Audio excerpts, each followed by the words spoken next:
الحمد لله رب العالمين إن الحمد لله نحمده ونستعينه ونستغفره ونعوذ بالله من شرور أنفسنا ومن سيئات أعمالنا من يهده الله فلا مضل له ومن يضلل فلا هادي له وأشهد أن لا إله إلا الله وحده لا شريك له وأشهد أن محمدا عبده ورسوله فإن أصدق الحديث كتاب الله وخير الهدي هدي محمد صلى الله عليه وسلم وشر الأمور محدثاتها وكل محدثة بدعة وكل بدعة ضلالة وكل ضلالة في النار أما بعد. Alhamdulillah, toutes les louanges sont à Allah. Nous le louons, nous sollicitons son aide, nous lui demandons le pardon pour nos péchés.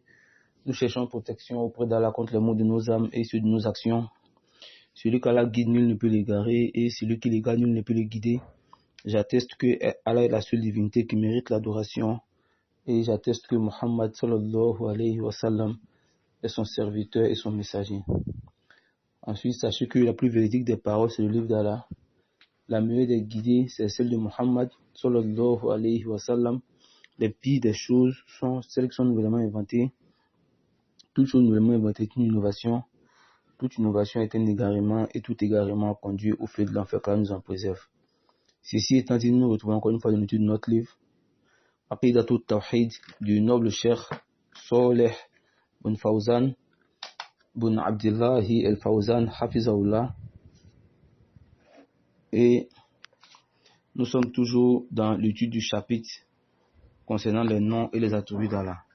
Alors, dans notre assise la semaine dernière, nous avions commencé à lire les réfutations que le cheikh Saleh al-Fawzan avait fait sur les Jahmiyyah dans leur ensemble, c'est-à-dire tous ceux qui ont nié les noms et les attributs d'Allah.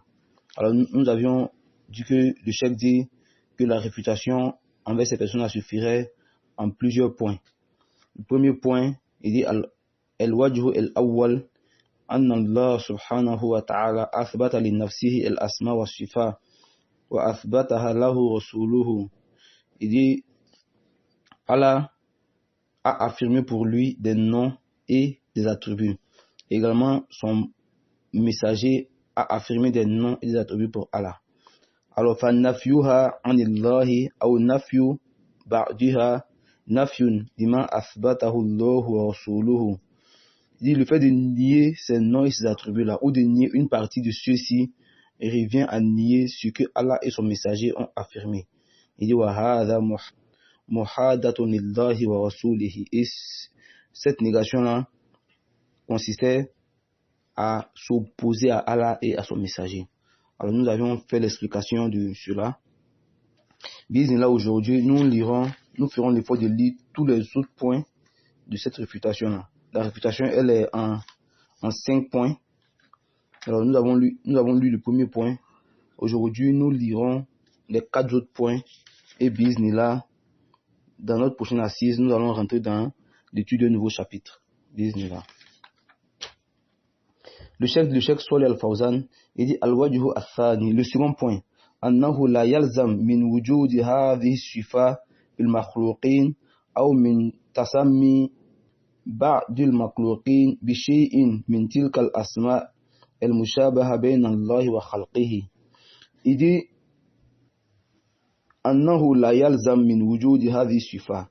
Il dit qu'il faut savoir que le fait que certains de ces attributs-là soient présents sur les créatures, ou qu'on nomme certaines créatures avec ces noms-là, c'est-à-dire en sabil et misal, parmi les noms d'Allah, Al-Malik. Alors que nous savons que l'ange qui est chargé de la surveillance de l'enfer, il s'appelle également Malik. Alors, également, on appelle les souverains, les rois, Malik, et également d'autres noms. Donc, le fait que on décrive Allah par ces attributs-là, et que certaines créatures ont ces attributs-là également, le fait qu'on nomme Allah par ces noms, et qu'on appelle également certaines créatures par ces noms-là, n'implique pas la ressemblance entre Allah et ses créatures. Il dit fa inna lillahi subhanahu asma'un wa sifatun takhussuhu. Car Allah a des noms et des attributs qui lui sont spécifiques. Wa lil makhluqina asma'un wa sifat takhussuhum. Également, les créatures ont des noms et des attributs qui leur sont spécifiques. C'est pourquoi les savants nous donnent une qaïda et le Cheikh Abdul Razak, constamment, il le rappelle dans cette dourouche. Il dit Al-Idofa taqtadi at-tarshish. Al-Idofa taqtadi at-tarshish. Il dit l'affiliation implique la spécificité. L'affiliation implique la spécificité. Allah sabi le misal, en termes d'exemple pour qu'on puisse comprendre. Lorsque je dis mon argent, j'ai affilié cet argent-là à qui? À moi. Lorsque je dis l'argent du ministre, j'ai affilié l'argent au ministre. Mais est-ce que ça implique que moi, mon argent est la même quantité que celle du ministre? L'affiliation au ministre implique une spécificité qui lui est spécifique. Également, l'affiliation qui moi me revient implique une spécificité qui m'est spécifique. De la même manière que je n'ai pas le même rang que le ministre, de cette même manière-là, notre argent ne peut pas être pareil. Parce que lui, en tant que ministre, il a des droits et des privilèges. Moi, en tant qu'un simple citoyen lambda, je ne peux pas avoir les mêmes privilèges que lui. Donc, il doit faire taqtadi at-tarshish. Lorsque on fait une affiliation, cette affiliation, elle implique des spécificités. C'est-à-dire quoi? Lorsque on fait une affiliation à Allah, de noms et d'attributs, ça implique une spécificité qui est liée à Allah. C'est pas parce que on dit que Allah a une main et qu'on dit que moi, en tant que créature, moi j'ai une main, que ça implique que nos mains soient pareilles. Ma main, elle est spécifique à ma nature, à mon essence. Et la main d'Allah est spécifique à Allah. Donc c'est ce que le cheikh ici il dit. Il dit fa inna lillahi subhanahu asma'un wa sifatun takhussuhu. Il dit Allah, il a des noms et des attributs qui lui sont spécifiques. Wa lil makhluqina asma'un wa sifat takhussuhum. Les créatures ont également des noms et des attributs qui leur sont spécifiques. Il dit fa kama anna lillahi subhanahu wa ta'ala dhatan la tushbihu dhawatil makhluqin. فله أسماء وصفات لا تشبه أسماء المخلوقين وصفاتهم. Il dit, de la même manière, Allah, il a son essence. Et que son essence n'est en rien comparable à celle des créatures. C'est de cette même manière-là, il a des noms et des attributs qui ne sont en rien comparables aux noms et aux attributs des créatures. Parce que de la même manière, nos essences ne sont pas pareilles à l'essence d'Allah. De cette même manière-là, les noms et les attributs d'Allah ne sont pas pareils à nos noms et à nos attributs. Allah sabi les misal. Comme souvent j'aime à le répéter, les Arabes le disent. Ils disent wabil misal tatabayyan el ashia. Allah sabi les misal. Lorsqu'on dit les pattes par exemple d'un lion, les pattes d'une panthère, les pattes d'une hyène, d'un loup. On appelle tout ça la patte.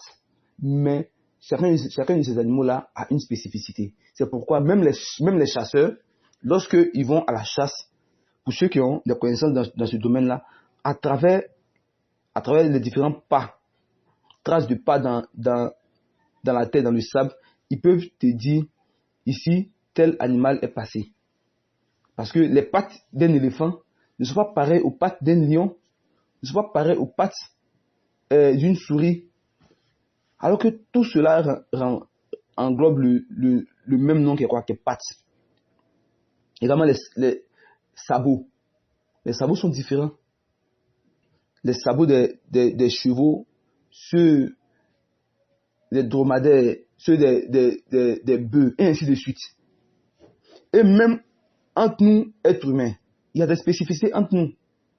Vous verrez que la peau, nous avons tous une peau en tant qu'être humain. Mais la couleur de peau des Occidentaux est différente de celle des Africains. Celle des Arabes est différente de celle des Chinois. Mais tout cela englobe le même nom qui est quoi? Qui est peau. Donc, en tant que créature, nous avons des spécificités, des différences. De façon naturelle, la différence entre nous et le Créateur est encore plus grande. Alors, c'est pourquoi le chef dit فَكَمَا أَنَّ لِلَّهِ سُبْحَانَهُ وَتَعَالَى ذَاتًا لَا تُشْبِهُ ذَوَاتِ الْمَخْلُوقِينَ فَلَهُ أَسْمَاءٌ وَصِفَاتٌ لَا تُشْبِهُ أَسْمَاءَ الْمَخْلُوقِينَ وَصِفَاتِهِمْ. De la même manière que Allah, il a une essence qui n'est en rien comparable à celle des créatures, alors c'est de cette même manière-là, il a des attributs et des noms qui ne sont en rien comparables aux noms et aux attributs des créatures. Il continue, il dit wal ishtiraku fil ismi wal ma'na al am la yujib al ishtiraku fil haqiqa. Il dit également le fait de partager en commun des noms et le sens général de ces noms-là n'implique pas qu'on partage la réalité de ces noms-là. À l'exemple de la main, Allah dit Bal yadahu mabsutotan, que ses mains sont largement ouvertes. Il a utilisé le terme yad, yadahu, c'est-à-dire les deux mains, disons. De la même manière, Allah a deux mains, de cette même manière que nous avons deux mains. Alors, de la même manière, nous partageons en commun le nom main. Nous partageons en commun le sens général de l'expression main.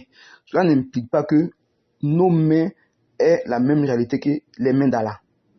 Cela n'implique pas cela. Car nos essences sont différentes. Et il dit فَقَدْ سَمَّى اللَّهُ نَفْسَهُ عَلِيمًا حَلِيمًا وَسَمَّى بَعْضَ عِبَادِهِ عَلِيمًا. Il dit de la même manière que Allah s'est lui-même nommé l'omniscient, Aliman l'omniscient, Haliman l'indulgent. Fasamma ba'da ibadihi aliman. De cette même manière, Allah a également nommé certains de ces créatures qu'ils ont de la science. Ils sont des savants, ils sont dotés de science. Allah dit Fakol, Allah dit dans la sourate Al-Dhariyat, verset 28, Wabasharuhu bigula min alim. Il dit les anges ont annoncé à notre père Ibrahim un enfant plein de science, un enfant doté de science. Yani Ishaq, il s'agissait de l'annonce qui a été faite à notre père Ibrahim que son épouse allait enfanter d'un enfant qui est Ishaq. Allah l'a décrit comme étant doté de science. Aliman. Alors que fait partie des noms d'Allah, El Alim. Il dit Wasamma aka Haliman. Allah a nommé un autre enfant de notre père Ibrahim et Allah l'a décrit comme étant indulgent, Haliman. Fakola Fabasharnahu bigulamin Halim. Et nous lui avons annoncé qu'il allait avoir un enfant indulgent. Yani Ismaïl. Donc Allah l'a décrit comme étant un enfant plein de mansuétude, longanime, indulgent. Alors que Allah lui-même, il s'est nommé également avec ce descriptif-là d'indulgence. Il dit Walaysa el-alim kel-alim. Il dit mais il faudrait que nous sachions que la description de la description de Ishaq disant qu'il est plein de science n'est pas la même que la description d'Allah disant que Allah est plein de science. Donc Allah s'est décrit comme étant plein de science, comme étant omniscient. Cette description-là n'est pas pareille à celle par laquelle il a décrit Ishaq comme étant doté de science. Voilà el-halim qu'el-halim. Également, lorsque Allah décrit Ismaïl comme étant indulgent, comme étant longanime, plein de mansuétude, cela ne signifie en rien que c'est comparable à la description d'Allah disant qu'il est indulgent. Également, Wasamma nafsahu faqol, Allah se décrit lui-même, il dit Inna Allaha kana sami'an basira. Allah se décrit comme étant une divinité qui entend et qui voit. Il est audient et clairvoyant. C'est comme ça qu'il se décrit Allah lui-même. Il dit que sache que Allah il est audient et il est clairvoyant. Wasamma ba'da ibadihi sami'an basura. Allah a également décrit certaines de ses créatures comme étant audients et clairvoyants. Allah dit inna khalaqna al-insana min fatin amshajin nabtalihi faja'alnahu sami'an basura. Allah dit c'est nous qui avons créé l'être humain à partir d'une goutte de sperme mélangée et nous l'avons éprouvé par des ordres et des interdits. Et nous avons fait de lui un être qui entend et qui voit. Nous avons fait de l'être humain un être audient et clairvoyant. Vous voyez, donc Allah s'est décrit lui-même comme étant audient et clairvoyant, et il a décrit ses créatures comme étant audient et clairvoyant. Il dit Walaysa, ça c'est le Cheikh Al-Fawzan qui parle. Il dit Walaysa as-sami'u kas-sami'. Il dit le descriptif audient de l'être humain n'est pas pareil au descriptif audient d'Allah.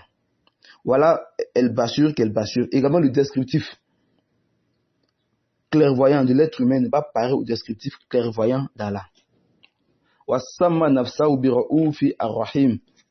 Également, il s'est décrit lui-même comme étant compatissant et plein de miséricorde. Allah dit inna Allaha bin-nasi la ra'ufun rahimun. Allah dit que lui Allah il est envers les hommes compatissant et miséricordieux, plein de miséricorde. Wasamma ba'da ibadihi ra'ufan rahiman. Allah a également nommé certains de ses créatures comme étant compatissants et miséricordieux.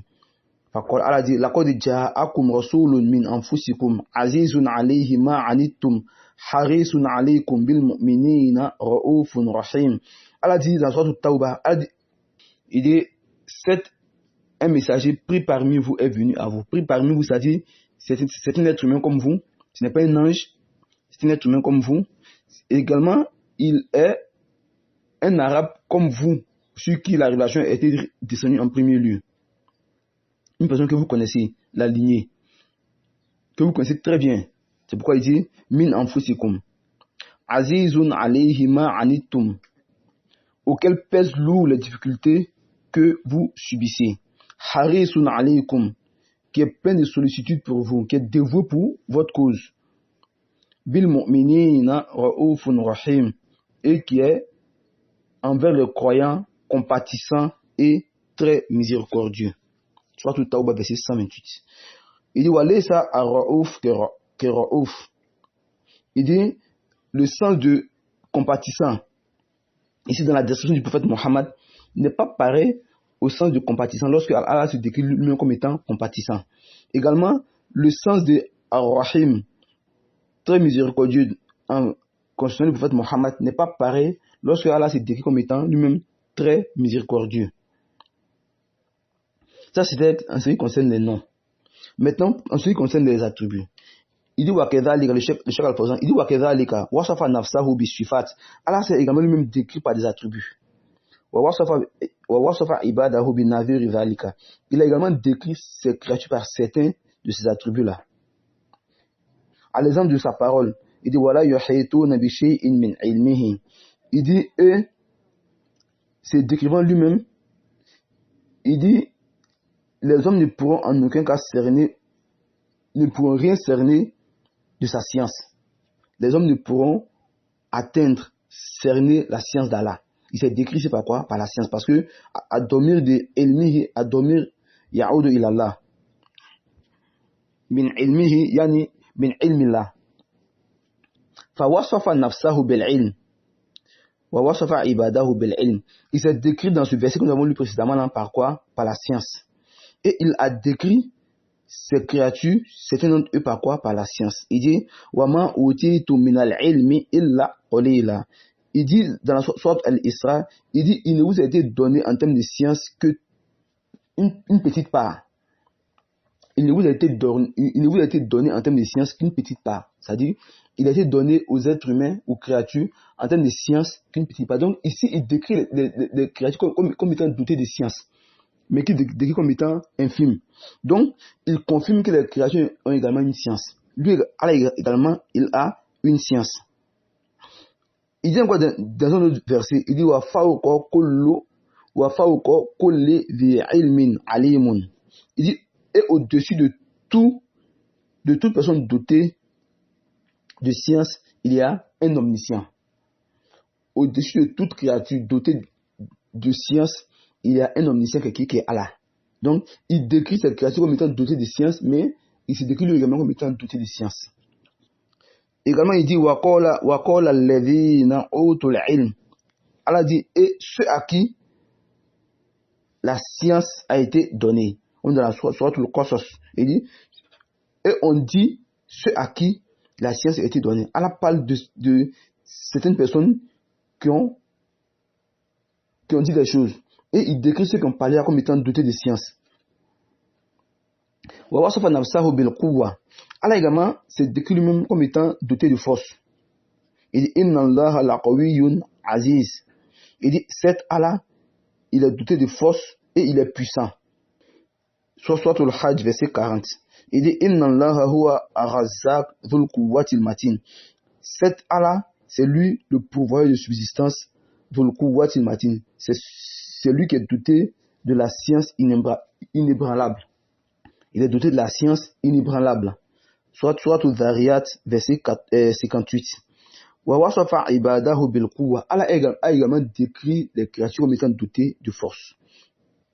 Il dit Allahu alladhi khalaqakum min da'fin thumma ja'ala min ba'di da'fin quwwa thumma ja'ala min ba'di quwwatin da'fa wa shayba. Il dit c'est Allah qui vous a créé étant faible. Ensuite, après cette faiblesse-là, il vous a donné de la force. Ensuite, après cette force-là, il vous a fait retourner à l'état de faiblesse et de vieillissement. Donc ici également, Allah confirme que l'être humain est doté de force. Il a gagné rivalika, ainsi que d'autres parmi les attributs. Donc ici nous voyons, Allah s'est décrit comme étant doté de certains attributs et il confirme que ces créatures ont également ces attributs-là. Mais est-ce que cela implique une ressemblance? Là.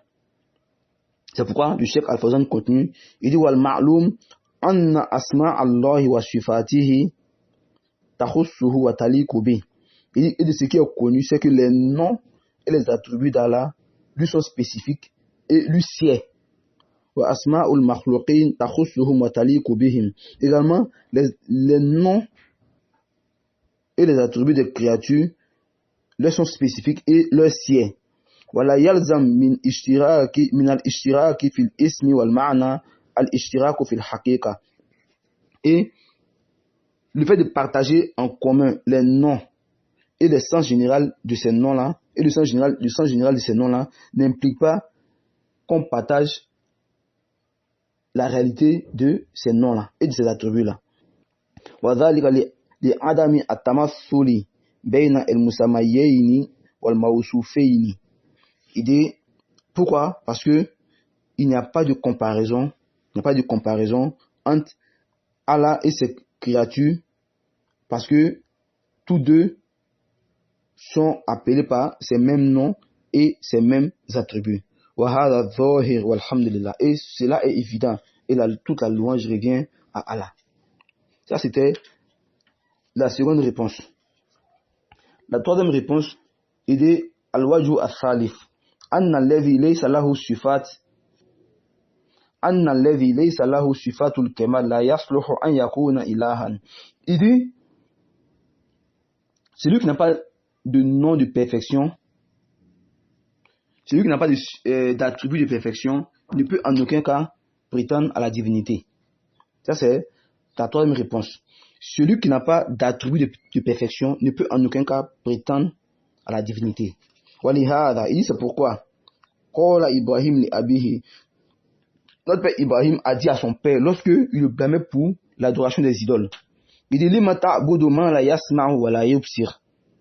Ibrahim dit à son père, il dit pourquoi adores-tu ce qui n'entend pas et ne voit pas? Billahi alaykum. Est-ce que les idoles, ils entendent? Est-ce qu'ils voient? Ce ne sont que de simples bois, de simples pierres, de simples choses inanimées. Donc, comment une chose qui est inanimée, qui n'entend pas, qui ne voit pas, peut prétendre à la divinité? Donc, le fait de décrire Allah également c'est-à-dire le fait de ne pas décrire Allah, le fait de ne pas décrire Allah par ces attributs-là, reviendrait à mettre Allah, à faire Allah, c'est-à-dire à rendre Allah pareil à ces choses inanimées-là, que les idolâtres, ils adorent. Ibrahim dit à son père, Lima ta'budu ma la yasma'u wa la yubsir. Pourquoi adores-tu ce qui n'entend point et ne voit pas? Wa qala ta'ala fi raddi ala alladhina abadu al-ijla. Et Allah le Très-Haut dit en réponse à ceux qui ont adoré le veau. Il dit Alam yarau annahu la yukallimuhum wa la yahdihim sabila. Il dit ne voit-il pas que ce dernier-là ne leur parlait point et ne les guidait pas vers le droit chemin? Ne voyait-il pas que ce veau-là qu'ils ont adoré là ne leur parlait pas? Également, il ne les guidait sur aucun droit chemin. Souratul Al-Araf, verset 148. Alors, le chef dit dans le troisième point, il dit le fait de ne pas posséder d'attributs de perfection demande que, c'est-à-dire le fait de ne pas décrire à la part, l'attribut de perfection n'est pas permis. Car ce qui n'a pas d'attribut de perfection ne peut en aucun cas prétendre à la divinité. Ça, c'était le troisième point. Le quatrième point, le chef dit El-Wajhu ar-Rabi'. Il dit Anna ithbata sifat kemalun. Anna ithbata as-sifat kemalun. Il dit l'affirmation des attributs est une perfection. Le fait d'affirmer des attributs est une perfection. Wa nafyuha naqsun. Le fait de les nier est une défectuosité, est un manquement, est une imperfection. Falladhi laysa lahu sifat imma ma'dumun wa imma naqisun. Celui qui n'a pas d'attribut, soit il est inexistant, soit il est défectueux. Donc, on ne doit en aucun cas priver Allah d'attribut, car ce qui n'a pas d'attribut, il est inexistant. Et ce qui demande cela, comme nous l'avons plusieurs fois rappelé, la parole d'Allah le Très-Haut, lorsqu'il dit Hal ata ala al-insan hinu min ad-dahri lam yakun shay'an mazkura. Est-il parvenu à l'être humain une époque où il était une chose qu'on ne mentionnait pas? Parce qu'il n'existait pas. Il n'existait pas. Donc ce qui n'existe pas ne peut être décrit ni être mentionné. C'est pourquoi il faut mentionner Allah en lui donnant des noms. Il faut le décrire avec ses attributs. Alors ce qui n'a pas d'attributs, soit il est inexistant, soit il est défectueux. C'est pourquoi Ibrahim alayhi salam, il a demandé à son père, pourquoi adores-tu ce qui n'entend point et ne voit point? Alors, ça c'était le quatrième point. Le cinquième et dernier point, le Cheikh Al-Fawzan, il dit Al-Wajhu Al-Khamis. Ana ta'wil la sufa an dohiriha la dalila alayhi. Le fait d'interpréter forcément les attributs, le fait de les déformer de leur sens apparent, il n'y a pas d'argument à cela. C'est un ta'wil fasid, ba'id, rubama lahwun, wa la'ibun, fahuwa batilun. C'est du faux. Cette façon de faire là, c'est du faux. Le cheikh demande, il dit wa tafwidu ma'nahu, quant au fait de déléguer la connaissance du sens de ces attributs-là à Allah. Quel est son jugement? Il dit yalzam minhu anna Allah khatabana fil Qur'an bima la nafham ma'nahu. Il dit si nous déléguons la connaissance, si nous déléguons le sens de ces attributs-là à Allah, cela implique nécessairement que Allah s'est adressé à nous dans le Coran par des choses que nous ne comprenons pas. C'est parce que, puisque Allah a cité ces attributs-là dans le Coran, si nous disons que c'est Allah qui connaît le sens, ça signifie qu'Allah s'est adressé à nous par des choses que nous ne comprenons pas. Ma annahu amarana an nad'uhu bi asma'ihi. Bi asma'ihi. Alors que Allah nous a ordonné de l'invoquer par ces noms-là. Il nous demande de l'invoquer par des noms dont nous ne connaissons pas leur sens. C'est ce qui implique leur parole. Ceux qui disent que nous devons déléguer la connaissance du sens de ces noms-là à Allah. Ils disent que leur parole-là signifie en réalité, Allah nous demande de l'invoquer par des noms dont nous ne connaissons pas les sens. فكيف nad'uhu bima la nafa ma'nahu. Comment pouvons-nous invoquer Allah par des choses dont nous ne connaissons pas le sens? Wa amarna bitadabbur al-Qur'an kullahu. Allah nous a ordonné de méditer sur le Coran. D'abord, Allah dit walillahi al-asma'ul husna fad'uhu biha. À Allah appartient les plus beaux noms, invoquez-le par ces noms-là. Ça, c'est l'argument que le cheikh il a voulu soulever dans le point que j'avais cité auparavant. Allah nous dit, à Allah appartient les plus beaux noms, invoquez-le par ses noms. C'est lui-même qui nous ordonne. Allah il nous ordonne même de l'invoquer par ses noms. Si nous disons que le sens de ces noms-là, c'est Allah seul qui les connaît, c'est comme si Allah nous demande de l'invoquer par des noms dont on ne connaît pas le sens. Quel raisonnement peut accepter cela? Ensuite, Allah nous ordonne de méditer sur tout le Coran. Fakayfa ya'muruna bitadabburi ma la naf'am ma'nahu. Allah nous ordonne de méditer sur le Coran dans son entièreté. Comment peut-il nous ordonner de méditer sur une chose dont nous ne comprenons pas le sens? Alors que la méditation, c'est le fait d'approfondir la compréhension d'une chose. C'est parce que tu as compris qu'on te demande de méditer. Donc, si Allah nous demande de méditer, comment il peut nous demander de méditer sur une chose dont nous ne comprenons pas le sens premier? C'est impossible. Si tu médites, c'est que tu as compris le sens premier. Mais méditer signifie aller en profondeur, approfondir ta compréhension. Mais si on te demande d'approfondir une chose, c'est que tu as déjà acquis la base. Mais si nous, on n'a pas la compréhension de base, comment pouvons-nous méditer? Ça démontre également que cette parole-là, elle est fausse. Ceux qui disent qu'on doit déléguer la compréhension du sens à Allah, les paroles, elle est fausse. Fatabayyana min hadha annahu la budda min ithbati asma'illahi wa sifatihi ala al-wajhi al-la'iq billah. Le chef, après avoir cité ces 5 points-là, qui sont tellement riches en enseignement, il nous apparaît clairement, après toutes ces explications-là, qu'il nous est obligatoire d'affirmer, de confirmer à Allah ses noms et ses attributs. Et cela en le faisant comment? En le faisant de la façon qui lui sied. Ma'nafi mushaba'ati al-makhluqin. Tout en faisant la négation de la ressemblance avec les créatures. Tu affirmes, mais ça ne signifie pas que dans ton affirmation, tu dois faire la ressemblance, comme l'ont fait les mushabbiha. Eux, ils ont affirmé, mais ils ont outrepassé la limite. Ils ont affirmé jusqu'à ce qu'ils aient fait la ressemblance. Allah nous demande d'affirmer. Mais en même temps, il nous prévient qu'il n'a pas, rien ne lui est semblable. Comme lui-même le dit, Laysa kamithlihi shay wa huwa as-sami'u al-basir. Allah dit, rien n'est semblable à Allah, car c'est lui l'audient et le clairvoyant. Cheikh Al-Fawzan, il dit, fanafa an nafsihi al-mumathala. Yani fanafa an nafsihi mumathalata al-ashya. Allah a fait la négation le concernant de la ressemblance des choses. Car il dit, Laysa kamithlihi shay'un. Laysa kamithlihi shay'un. Rien ne lui est semblable. Peut-être s'il avait dit même que aucun être humain n'est semblable à Allah, on pourrait dire peut-être qu'il y a d'autres créatures qui lui sont semblables. Il dit rien ne lui est semblable. C'est pourquoi le Cheikh Al-Fawzan il dit fanafa an nafsihi mumathalata al-ashya. Allah a fait la négation de toute chose le concernant. Wa asbata lahu as-sam'a wal basar. Et il a fait l'affirmation de quoi? De lui et de la vue. Fadalla ala anna ithbata shifa la yalzam minhu at-tashbih. Alors, le fait qu'il ait fait la négation de la ressemblance et l'affirmation de lui et de la vue, il dit, cela démontre que l'affirmation des attributs n'implique pas forcément la ressemblance.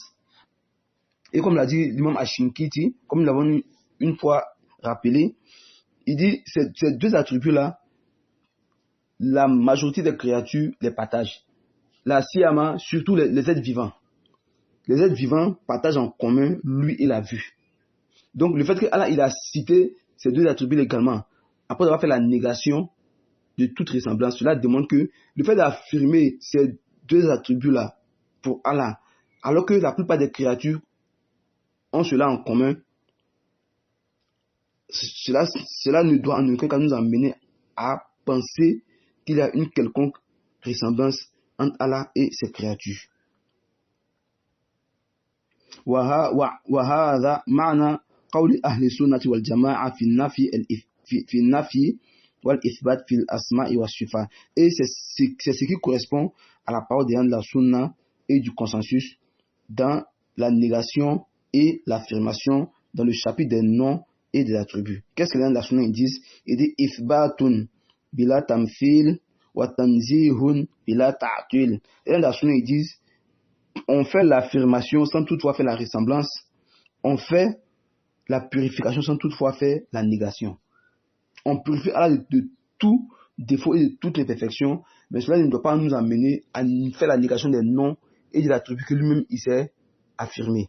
Également, on fait l'affirmation des noms et des attributs qu'Allah a affirmés, mais sans toutefois faire la ressemblance avec les créatures. Voici les deux principes. Voici les deux principes. Alors, ici prend fin l'explication du Cheikh Salih Al-Fawzan, Hafizahullah, concernant ce sujet. Dans notre prochaine assise, nous allons voir le troisième chapitre. Fi bayani ash-shirk wal inhiraf fi hayati al-bashariyya. Bismillah. Alors, notre cours d'aujourd'hui s'arrête ici. وصلى الله على نبينا محمد وعلى آله وصحبه وسلم تسليما كثيرا. السلام عليكم ورحمة الله وبركاته.